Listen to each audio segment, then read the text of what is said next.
Time to rock and roll!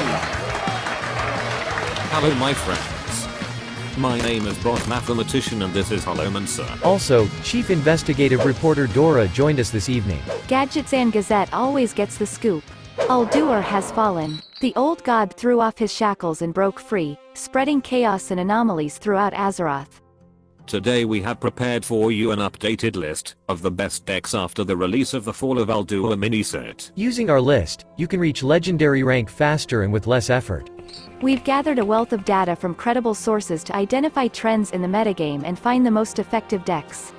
Before we begin, it is worth saying a few words about the current situation. The competitive environment needs urgent nerfs. The game has accumulated too many problems. In turn, the new miniset has exacerbated some of them. We should expect more balance changes in the next few days. We hope that the power level of some of the decks on the list will be lowered. But even if you watch this video after the balance patch, most of the decks will probably remain relevant. And a few more words about our approach. All data in the video is taken from the statistics of players between Diamond and Legendary ranks.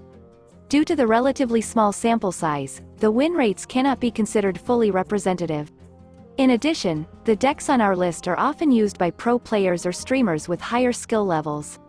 Let's traditionally start with the Death Knight. The class continues to feel bad. Players don't even try to experiment with new cards. All strategies have approximately the same effectiveness. This version of the unholy archetype has a more stable win rate at high ranks. With the proper level of skill, you can expect a positive win rate. In the wild format, we were unable to find enough effective decks to play at high ranks. Next in line is the Demon Hunter. This is another outsider of the meta. The Outcast strategy once again lost its leadership position to the Relic archetype. The deck is not cheap. You will need 7 legendary cards, 2 of which are from the Titans expansion. The deck does not use any new cards from the miniset, unlike the spell strategy, which managed to adapt several new tools. The new Yogg Saron is ideal for adaptation within this archetype. In addition, the deck uses a new drawing spell, Sigil of Time. Despite the new tools, the deck remains underperforming at high ranks. The best deck for the wild format has not changed. Outcast Demon Hunter is still the best option, although its effectiveness is not that impressive. The most stable Druid archetype remains Trent, although players periodically use Miracle and Moonbeam strategies at the Legend rank. An important advantage of the deck is its relatively low cost. In Wild, pro players prefer to use the APM Tony archetype. It's a completely broken deck that leaves your opponent no room to maneuver. We hope this archetype will be balanced in the next patch and even better disappear altogether. For this reason, you can still use the questline archetype from our previous review. In the Twist format, the Druid does not have very effective strategies. At the high ranks, the class is almost unrepresented. Fall of Ulduar once again demonstrates the problems common to all minisets. Dominant strategies get new tools that make them even crazier. An example of this phenomenon is the Arcane Hunter. This was one of the most powerful archetypes, which even received a nerf shortly before the release of the miniset. But the miniset brought the new Celestial Shot spell to the strategy, which has too much synergy with some cards in the deck. Subsequently, the effectiveness of the archetype increased again. In the wild format, we can recommend the XL Reno archetype. The deck is intended only for true hunter fans, as it contains 12 legendary cards, but with proper skill it can show impressive effectiveness. The only hunter option in the Twist format remains the aggro archetype. This time we offer a slightly modified build. Overall, this is the most effective strategy in the mode. It's time to talk about the Mage. The class is still one of the worst in Standard. The Rainbow archetype is the dominant option among professional players. The archetype failed to adapt new cards and even Yogg Saron was unable to find a niche in effective builds. In the Wild format, mech and secret strategies are still the main ones for the Mage, but their effectiveness is gradually decreasing. This time we want to offer you the XL Quest deck. Amid the insane popularity and effectiveness of Discard Warlock, more classes are starting to adapt their strategies with control tools. The class is also practically not represented in the Twist format. Aggro Paladin has been transformed and absorbed into the pure strategy. Pure synergy is too strong, and prevents other ideas from being realized. It's very tiring. The archetype also does not use new cards. in the wild mode without any changes. The mech archetype is one of the most popular and effective strategies. In the twist format, Paladin is also almost not represented. Some players are experimenting with secret and murloc strategies, but mostly on the lower ranks. Next in line is the Priest. The undead archetype remains effective throughout the 3 phases of expansion.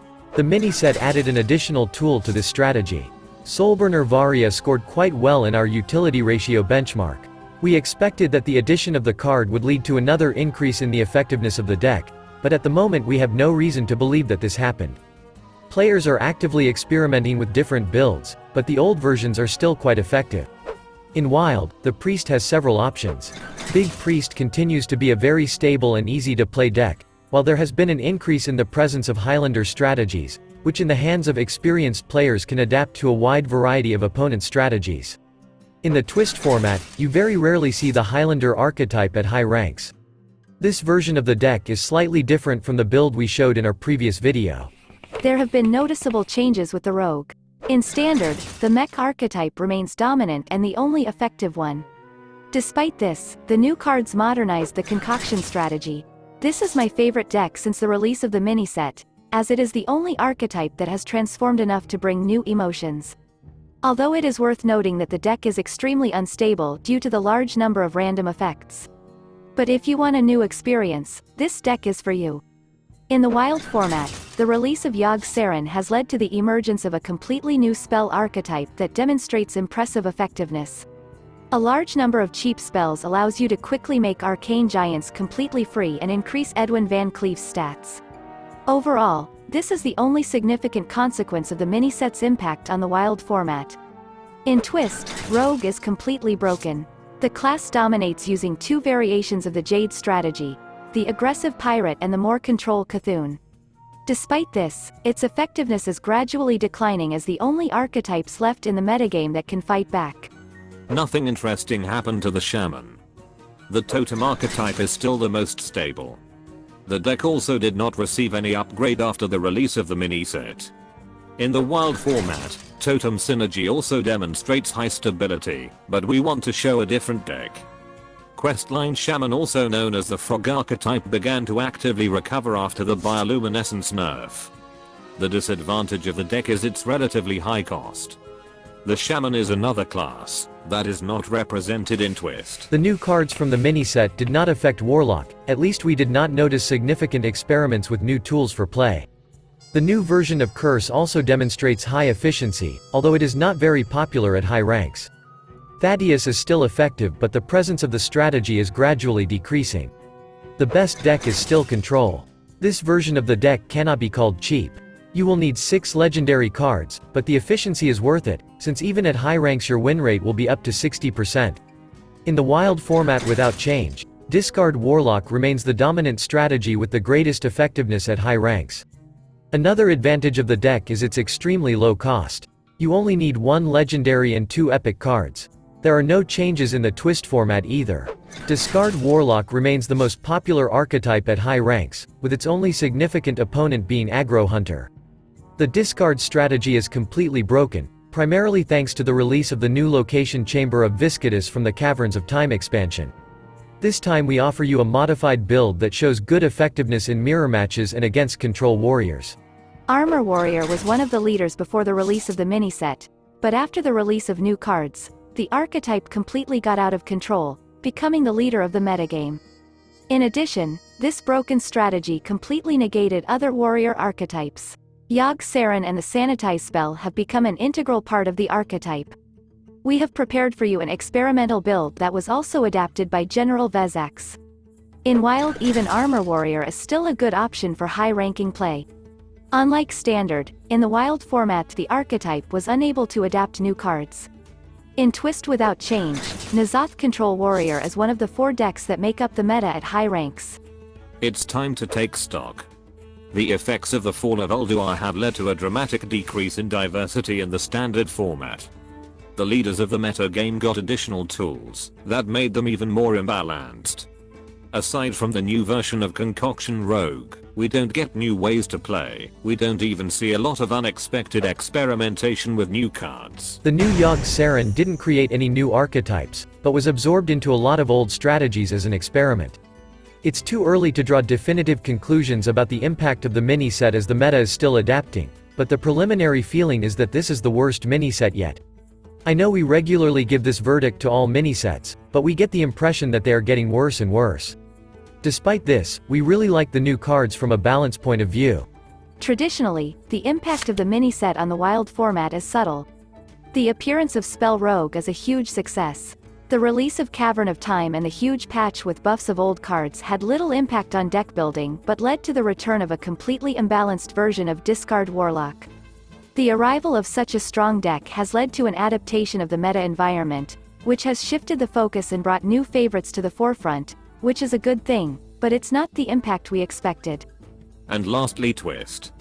All the buffs and new cards from Caverns of Time have resulted in the worst competitive environment we have ever seen in Hearthstone. In our opinion, it is currently a completely unplayable format. Blizzard set ambitious goals that they couldn't meet. The classic format, despite the large number of bots, was more balanced, even though the developers did not make any balance changes. An approach that uses buffs of very old cards and printing new cards has proven to be completely unsustainable.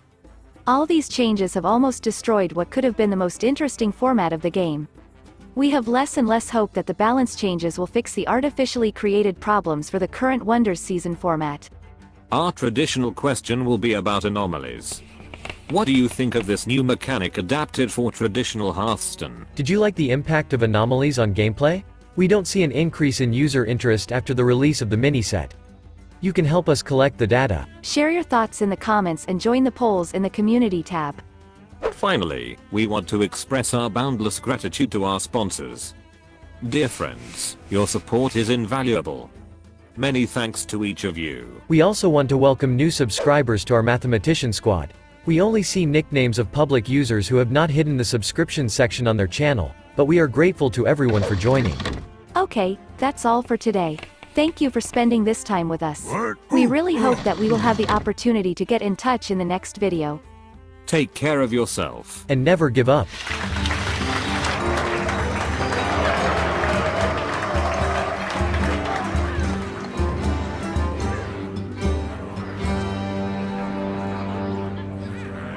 Job's done.